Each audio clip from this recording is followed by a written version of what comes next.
Assalamualaikum warahmatullahi wabarakatuh. Hai anak-anak sekalian, semoga selalu dalam keadaan sehat ya. Nah, kita melanjutkan materi teks drama kemarin. Nah, sebelum dilanjut, kita mengingat yang terakhir materi yang udah Bunda ajarin kemarin tentang perbedaan drama dan teater. Ayo, masih ingat nggak? Coba kalau masih ingat, apa perbedaannya?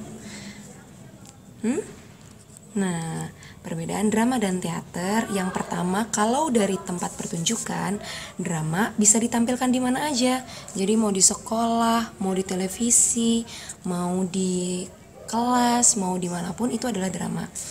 Namun kalau teater ini harus di panggung pertunjukan. Nah, makanya khusus.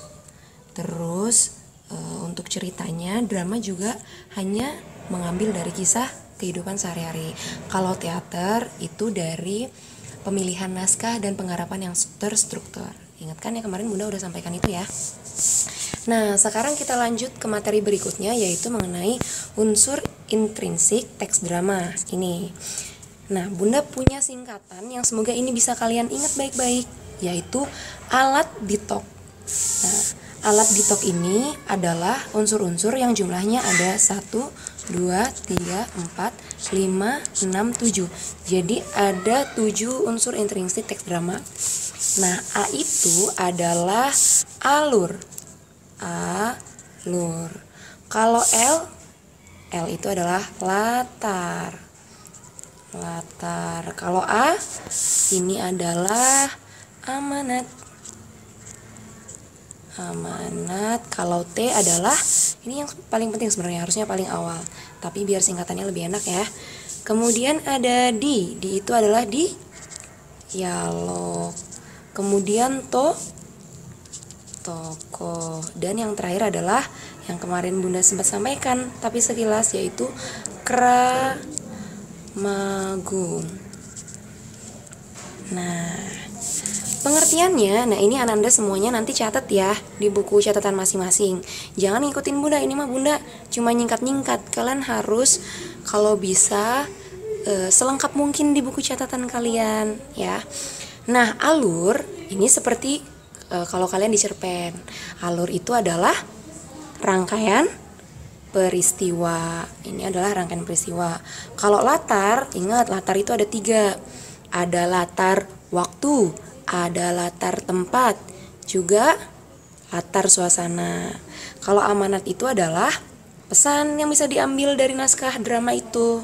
Kalau tema itu penting. Jadi intinya apa sih, membawa tema apa di drama itu gitu ya. Nah, kemudian ini yang paling khas banget di dalam drama, yaitu pasti ada dialog. Dia nggak akan disebut drama kalau nggak punya dialog gitu ya. Itu pasti drama kan soalnya isinya dialog aja. Kalau misalnya cerpen ada sih dialognya, tapi kan cuma sedikit. Kalau tokoh mah pasti kalian tahu. Di tokoh ini juga ada penokohan, jadi sifat-sifatnya gimana, dan orang-orangnya siapa aja itu di tokoh. Nah, yang terakhir ini juga khasnya dari drama, yaitu kramagung. Ingat nggak kemarin Bunda pernah menyampaikan kramagung itu apa? Lupa ya. Kramagung itu petunjuk laku, nanti Bunda akan kasih tahu contohnya di slide berikutnya ya. Kemudian kita lanjut ke ini, istilah-istilah dalam drama. Nah, ada beberapa istilah yang ini sering banget keluar dalam drama. Yang pertama, adegan, babak, prolog, dan epilog. Nah, yang pertama, adegan.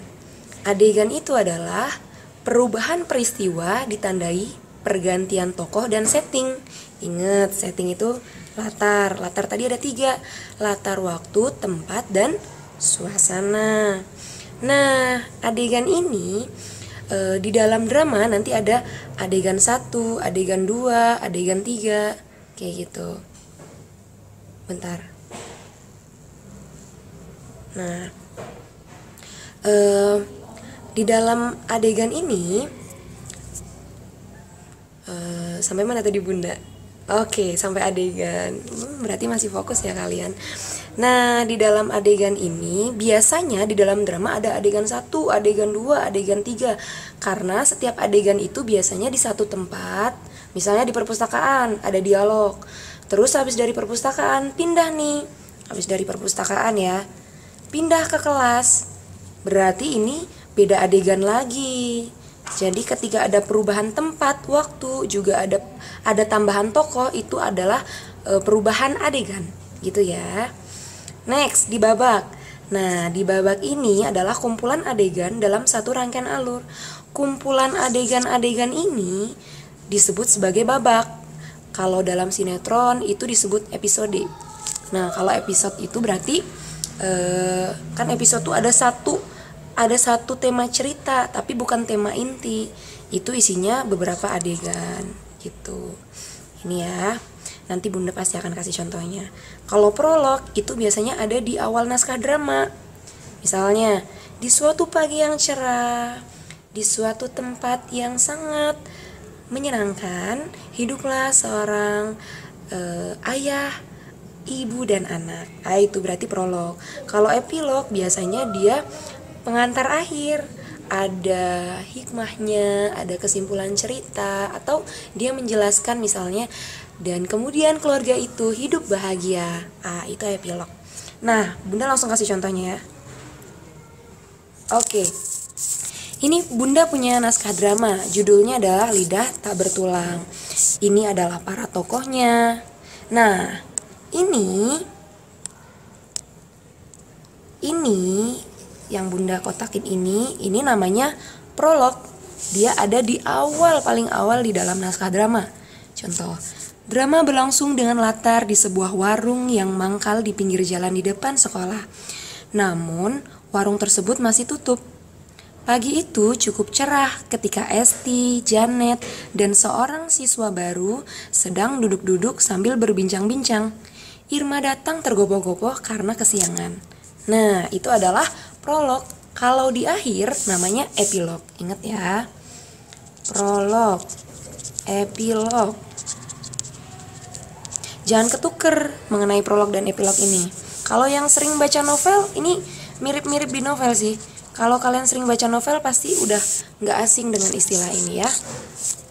Nah, kita lanjut. Yang namanya adegan nih, ini ada adegan 1. Adegan 1 ada di warung Pak Edi. Terus ada pergantian adegan. Nah, di pergantian adegan ini dia ada perubahan tempat dan ada tokoh yang keluar yaitu Esti. Nanti di sini ada tambahan tokoh lagi. Nah, Esti ini keluar. Nah, ini karena Bunda cuma sepotong ya, kalau lanjutannya itu beda tempat dan ada perubahan tokoh. Terus yang disebut dengan babak di sini nggak ke foto, cuma gabungan dari adegan 1, adegan 2, dan biasanya terdiri dari 3 adegan, maka disebut dengan babak. Yang tadi ya, tuh. Kemudian yang disebut dengan kramagung ini loh, yang disebut dengan kramagung nih. Dia itu menunjukkan petunjuk laku. Jadi dia ngasih tahu si tokoh itu harus ngapain. Contohnya, Esti, oh iya, aku sampai lupa. Kenalkan, ini Reni. Ren, kenalkan, ini teman kita, Irmawati. Irma dan Reni bersalaman, itu nggak perlu diucapkan, tapi tingkah laku yang harus kalian lakukan, gitu. Gampang kan? Makanya kramagung itu penting. Tapi misalnya, Bun, tapi kalau misalnya kita nggak mau gerakannya kayak gitu, misalnya kita punya gerakan yang lain, boleh nggak Bun? Boleh lah. Makanya kramagung itu diturunin. Penurunannya adalah improvisasi.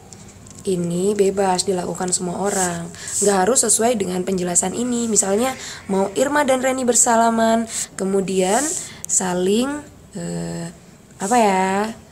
saling melempar senyum, misalnya kayak gitu. Ya itu terserah tokohnya, semuanya improvisasi.